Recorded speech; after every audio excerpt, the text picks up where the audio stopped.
And Yaakov dwelt in the land wherein his father was a stranger, in the land of Canaan. These are the generations of Aqov. Yoceph, being 17 years old, was feeding the flock with his brethren.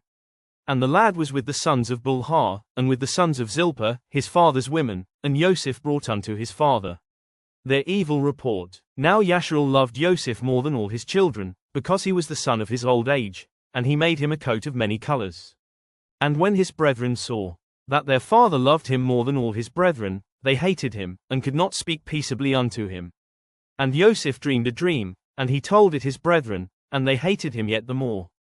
And he said unto them, Hear, I pray you, this dream which I have dreamed, for, behold, we were binding sheaves in the field, and, lo, my sheaf arose, and also stood upright. And, behold, your sheaves stood round about, and made obeisance to my sheaf. And his brethren said to him, Shall you indeed reign over us? Or shall you indeed have dominion over us? And they hated him yet the more for his dreams, and for his words. And he dreamed yet another dream, and told it his brethren, and said, Behold, I have dreamed a dream more. And, behold, the sun and the moon and the 11 stars made obeisance to me. And he told it to his father, and to his brethren, and his father rebuked him, and said unto him, What is this dream that you have dreamed? Shall I and your mother and your brethren indeed come to bow down ourselves to you to the earth? And his brethren envied him. But his father guarded the saying. And his brethren went to feed their father's flock in Shechem. And Yasharel said unto Yoceph, Do not your brethren feed the flock in Shechem? Come, and I will send you unto them. And he said to him, Here am I. And he said to him, Go, I pray you, see whether it be well with your brethren, and well with the flocks. And bring me word again. So he sent him out of the valley of Chevron, and he came to Shechem.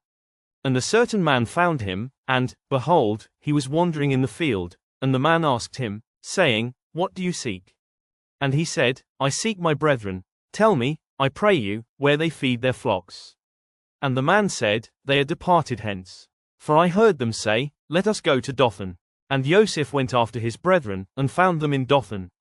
And when they saw him afar off, even before he came near unto them, they conspired against him to slay him. And they said one to another, Behold, this dreamer comes. Come now therefore, and let us slay him, and cast him into some pit, and we will say, Some evil beast has devoured him, and we shall see what will become of his dreams. And Reuben heard it, and he delivered him out of their hands. And said, Let us not kill him. And Reuben said unto them, Shed no blood, but cast him into this pit that is in the wilderness, and lay no hand upon him, that he might rid him out of their hands, to deliver him to his father again. And it came to pass, when Yoceph was come unto his brethren, that they stripped Yoceph out of his coat of many colors that was on him. And they took him, and cast him into a pit, and the pit was empty, there was no water in it.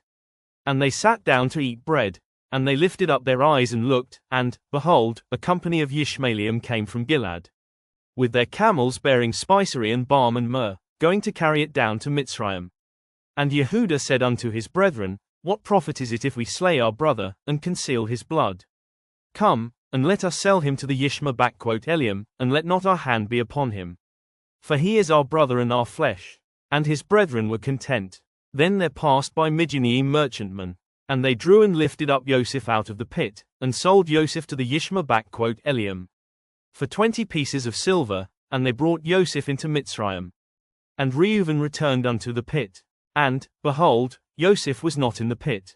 And he rent his clothes. And he returned unto his brethren, and said, The child is not, and I, whither shall I go? And they took Yoceph's coat, and killed a kid of the goats, and dipped the coat in the blood. And they sent the coat of many colors, and they brought it to their father. And said, This have we found. Know now whether it be your son's coat or no. And he knew it, and said, It is my son's coat. An evil beast has devoured him. Yoceph is without doubt rent in pieces. And Aqov rent his clothes, and put sackcloth upon his loins, and mourned for his son many days. And all his sons and all his daughters rose up to comfort him. But he refused to be comforted. And he said, For I will go down into Sheol, unto my son mourning. Thus his father wept for him. And the Midianim sold him into Mitzrayim, unto Potiphar, an officer of Phar Oz, and captain of the guard.